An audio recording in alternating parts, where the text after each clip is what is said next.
warahmatullahi wabarakatuh. Perkenalkan, saya Hasni, saya dari SMP Negeri 7 Sambaliung, Kabupaten Berau, calon guru penggerak angkatan 9. Pada video kali ini, saya akan menyajikan terkait dengan koneksi antar materi pada modul 1.4. Pada modul 1.4 terkait dengan budaya positif, di mana indikator-indikatornya adalah disiplin positif, teori motivasi, hukuman dan penghargaan, keyakinan kelas, kebutuhan dasar manusia, posisi kontrol, dan restitusi. Disiplin positif suatu pendekatan untuk menerapkan disiplin dari dalam diri seseorang untuk membuat seseorang menggali potensinya menuju kepada sebuah tujuan, sesuatu yang dihargai dan bermakna.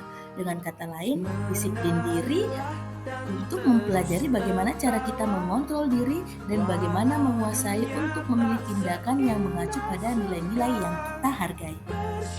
Selanjutnya, motivasi perilaku manusia menurut Dengassen itu terdiri dari untuk menghindari ketidaknyamanan atau hukuman, untuk mendapatkan imbalan atau penghargaan dari orang lain, kemudian untuk menjadi orang yang mereka inginkan dan menghargai diri sendiri dengan nilai-nilai yang mereka percaya.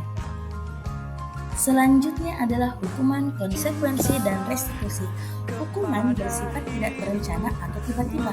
Anak atau murid tidak tahu apa yang akan terjadi dan tidak dilibatkan. Hukuman bersifat satu arah dari pihak guru yang memberikan dan murid hanya menerima suatu hukuman tanpa melalui suatu kesepakatan atau pengarahan dari pihak guru, baik sebelum atau sesudahnya. Hukuman yang diberikan bisa berupa fisik ataupun non-fisik. Murid akan disakiti oleh suatu perbuatan atau kata-kata. Disiplin dalam bentuk konsekuensi sudah terencana atau sudah disepakati, sudah dibahas dan disetujui oleh murid dan guru. Umumnya bentuk-bentuk konsekuensi dibuat oleh pihak guru atau di sekolah dan murid sudah mengetahui sebelumnya konsekuensi yang akan diterima bila ada pelanggaran. Pada konsekuensi, murid tetap dibuat tidak nyaman untuk jangka waktu pendek. Konsekuensi seharusnya diberikan berdasarkan suatu data yang umumnya dapat diukur. Jadi kebanyakan di sekolah kita adalah menggunakan konsekuensi. Sedangkan keyakinan kelas ini merupakan budaya positif, adalah nilai-nilai, keyakinan-keyakinan, dan kebiasaan-kebiasaan di sekolah yang berpihak pada peserta didik agar peserta didik dapat berkembang menjadi pribadi yang kritis, penuh hormat, dan bertanggung jawab. Budaya positif dilaksanakan dalam upaya menumbuhkan self-disiplin peserta didik adalah menanamkan motivasi intrinsik pada peserta didik untuk menjadi orang yang mereka inginkan dan menghargai diri sendiri dengan nilai-nilai mereka percaya. Salah satu budaya positif yang dapat dikembangkan dan diterapkan di sekolah adalah keyakinan. Selanjutnya adalah kebutuhan dasar manusia. Di sini kebutuhan dasar manusia terdiri dari 5. Yang pertama, kebutuhan untuk bertahan hidup atau survival. Kemudian cinta dan kasih sayang, love and belonging. Kemudian yang ketiga adalah kebebasan, freedom. Selanjutnya adalah posisi kontrol. Posisi kontrol guru di sini terdiri dari penghukum, pembuat orang merasa bersalah, teman, pemantau, manajer. Di sini penghukum dan pembuat orang merasa bersalah akan dikategorikan sebagai perilaku kontrol negatif. Karena kenapa? Karena penghukum dan pembuat orang merasa bersalah sangat tidak baik diterapkan untuk siswa kita atau murid kita dalam jangka pendek maupun dalam jangka panjang. Penghukum serta pembuat orang merasa bersalah akan membuat murid kita merasa trauma dan juga akan merasa bersalah sepanjang hayatnya. Jadi untuk perilaku kontrol negatif yaitu penghukum serta pembuat orang merasa bersalah merupakan suatu identitas gagal.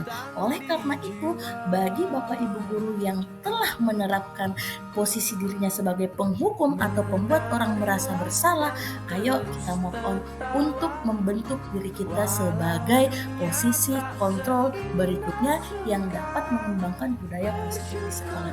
Yang seperti apa? Posisi kontrol yang dimaksud adalah posisi manajer.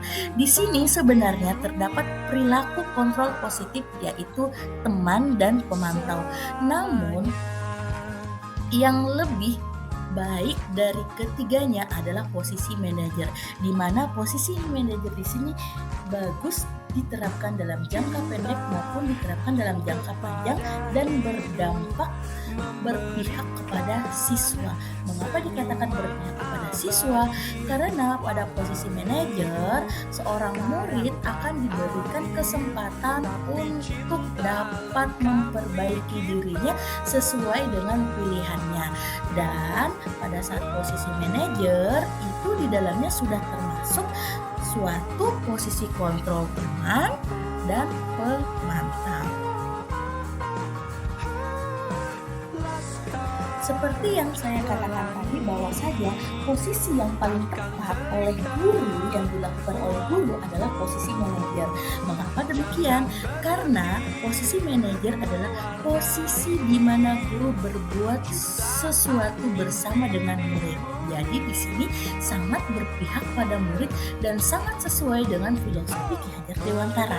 Di sini mempersilahkan murid mempertanggungjawabkan perilakunya, mendukung murid agar dapat menemukan solusi atas permasalahannya sendiri. Seorang manajer telah memiliki keterampilan di posisi teman maupun pemantau, dan dengan demikian bisa jadi di waktu-waktu tertentu kembali kepada kedua posisi tersebut bila diperlukan. Apakah itu kembali pada posisi teman ataupun kembali pada posisi pemantau, karena posisi manajer sudah mencakup keduanya. Namun, bila kita menginginkan murid-murid kita menjadi manusia yang merdeka, mandiri, dan bertanggung jawab, maka kita perlu mengacu kepada restitusi yang dapat menjadikan murid kita seorang manajer bagi dirinya sendiri. Di manajer, murid diajak untuk menganalisis kebutuhan dirinya maupun kebutuhan orang lain. Di sini penekanan bukan pada kemampuan membuat konsekuensi, namun dapat berkolaborasi dengan murid bagaimana memperbaiki kesalahan yang ada. Nah, untuk memperbaiki kesalahan yang ada dengan posisi kontrol guru sebagai manajer, maka dilakukan yang dikatakan langkah segitiga restitusi, di mana dalam rangka segitiga restitusi ini tujuannya adalah mengubah identitas anak yang bersalah dari orang gagal menjadi orang sukses. Adapun tahapan-tahapan dari segitiga restitusi, yang pertama adalah menstabilkan identitas murid, kemudian yang kedua validasi tindakan yang salah, kemudian yang ketiga menanyakan keyakinan. Segitiga restitusi sangat baik diterapkan di lingkungan sekolah kita. Selanjutnya, adapun peran saya dalam menciptakan budaya positif di sekolah dengan menerapkan konsep-konsep inti dari disiplin positif, keterkaitannya dengan materi sebelumnya, yaitu filosofi pendidikan Ki Hajar Dewantara, nilai dan peran guru penggerak, serta visi guru penggerak adalah dalam menciptakan budaya positif di sekolah, maka kita sebagai pendidik perlu menerapkan pendidikan yang berpihak pada murid dan menjadikan murid yang merdeka dalam belajar sesuai dengan kodratnya, yaitu kodrat alam dan kodrat zaman. Hal ini selaras dengan filosofi Ki Hajar Dewantara.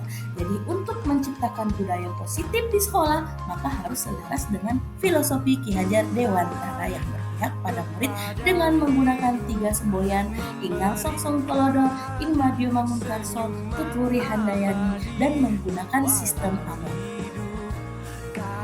Pendidikan yang berpihak pada murid sesuai dengan filosofi Ki Hajar Dewantara yang termasuk ke dalam budaya positif akan terwujud jika nilai dan peran seorang guru mandiri, reflektif, kolaboratif, inovatif, serta berpihak pada peserta didik akan terlaksana dengan baik.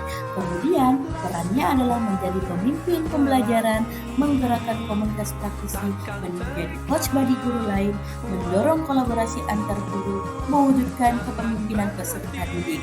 Nilai dan peran seorang guru penggerak haruslah diterapkan untuk mendapatkan pendidikan yang berpihak pada murid sehingga terjadi suatu budaya positif di sekolah. Ketika nilai dan peran telah dijalankan yang menuntun siswa untuk menuju pendidikan yang sesuai dengan filosofi Ki Hajar Dewantara, maka seorang guru harus memiliki tujuan atau visi guru. Selanjutnya adalah refleksi dari pemahaman atas keseluruhan materi modul budaya positif. Sejauh mana pembahasan Anda tentang konsep-konsep inti yang telah Anda pelajari di modul ini, yaitu disiplin positif, teori kontrol, teori motivasi, hukuman dan penghargaan, posisi kontrol guru, kebutuhan dasar manusia, keyakinan kelas, dan segitiga restitusi. Adakah hal-hal yang menarik untuk Anda dan di luar dugaan?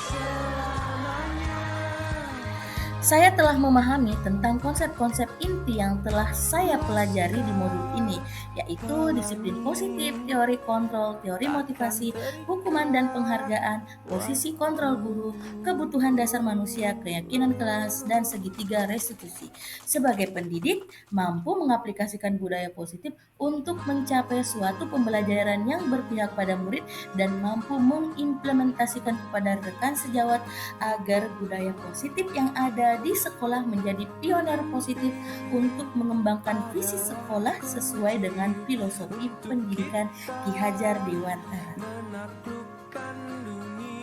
Hal yang menarik dan di luar dugaan yakni peraturan kelas yang selama ini dijalankan seharusnya adalah keyakinan kelas, dan juga saya terkadang memposisikan diri saya sebagai pembuat rasa bersalah kepada siswa. Dan namun setelah mempelajari modul ini, yang paling tepat posisi yang dibudayakan adalah posisi manajer. Perubahan apa yang terjadi pada cara berpikir Anda dalam menciptakan budaya positif di kelas maupun sekolah Anda setelah mempelajari modul ini? Perubahan yang terjadi adalah ketika siswa membuat sebuah kesalahan yang tidak sesuai dengan keyakinan kelas adalah posisi kontrol saya sebagai pembuat rasa bersalah. Sekarang saya mengetahui untuk menyelesaikan masalah siswa sebaiknya menggunakan langkah segitiga restitusi, di mana posisi yang diperankan oleh guru adalah posisi manajer.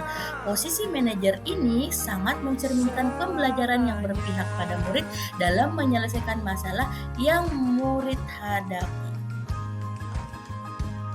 Selanjutnya, pengalaman seperti apakah yang pernah Anda alami terkait penerapan konsep-konsep inti dalam modul budaya positif di lingkungan kelas maupun sekolah? Pengalaman yang saya alami di dalam kelas saat berproses pembelajaran, terlihat seorang murid yang mengganggu dan mengajak temannya bercerita yang tidak ada sama sekali hubungannya dengan mata pelajaran. Seketika, saya pun dengan emosi langsung memarahi murid tersebut, dan posisi yang saya gunakan adalah pembuat rasa bersalah. Kejadian ini sangat membuat saya pun merasa bersalah dengan memarahi dan memberikan gambaran ke murid tersebut mengenai kehidupannya.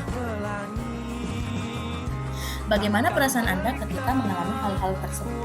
Ya, tentunya saya sangat emosi dan terkontrol, serta memberikan umpan balik untuk murid dapat merenungkan apa yang telah murid perbuat. Bahwa saja ketika apa yang dia lakukan sekarang akan berdampak tidak baik untuk orang tuanya. Dan saat itu murid merasa sedih. Dengan cara ini menurut saya dapat membuat murid tersebut berubah ke arah yang lebih baik. Menurut Anda, terkait pengalaman dalam penerapan konsep-konsep tersebut, hal apa sajakah yang sudah baik, adakah yang perlu diperbaiki? Yang sudah baik menurut saya adalah dapat mengontrol emosi walaupun sedang dalam keadaan marah dan tidak membentak-bentak murid. Namun, hal yang perlu saya tingkatkan adalah menghilangkan kebiasaan membuat murid seakan merasa bersalah atas apa yang murid lakukan. Sebelum mempelajari modul ini, ketika berinteraksi dengan murid berdasarkan 5 posisi kontrol, posisi manakah yang paling sering saya pakai? Dan bagaimana perasaan saya sekarang dan apa perbedaannya? Yang sering saya lakukan adalah posisi pembuat rasa bersalah seperti yang saya tadi kemukakan, kemudian teman dan pemantau. Pada saat itu saya menganggap ini lebih baik dan akan membuat anak akan sadar jika diberikan stimulus gambaran mengenai kejadian dan dampak apa yang murid lakukan. Namun, setelah mempelajari modul ini, saya merasa sangat kecewa dengan diri saya karena telah menjadikan murid saya merasa bersalah. Namun, saya juga bahagia karena telah mempelajari modul ini sehingga dalam menyelesaikan masalah selanjutnya yang ada, saya menggunakan langkah segitiga restitusi dan bertindak sebagai posisi manajer. Sebelum mempelajari modul ini, pernahkah Anda menerapkan segitiga restitusi? Jika iya, tahapan mana yang Anda praktekkan? Sebelum mempelajari modul ini, saya telah menerapkan langkah restitusi. Hanya saja ada satu langkah yang tidak termasuk, yakni menanyakan keyakinan. Jadi, kesimpulan dari apa yang telah saya laksanakan adalah keputusan akhir yang akan memberikan solusi terkait masalah yang ada. Jadi, dua tahapan telah saya laksanakan, namun pada saat menanyakan keyakinan saya tidak laksanakan, tapi saya langsung mengambil kesimpulan dari diri saya bahwa saja ini yang harus saya lakukan, ini yang harus kamu lakukan. Itulah yang saya terapkan kepada murid sebelum mempelajari modul ini. Selain konsep-konsep yang disampaikan dalam modul ini, adakah hal-hal lain menurut Anda penting untuk dipelajari dalam progres menciptakan budaya positif baik di lingkungan kelas maupun sekolah? Hal-hal yang paling penting menurut saya adalah kolaborasi antar warga sekolah untuk menciptakan budaya positif yang ada di sekolah. Dengan adanya kolaborasi, maka seluruh aktivitas yang ada di lingkungan sekolah akan mencerminkan pendidikan yang berpihak pada murid sesuai dengan filosofi pendidikan yang dikemukakan oleh Ki Hajar Dewantara. Cukup sekian pemaparan video saya terkait dengan budaya positif. Semoga bermanfaat. Salam guru penggerak, bergerak, menggerakkan. Thank you. Wassalamualaikum warahmatullahi wabarakatuh.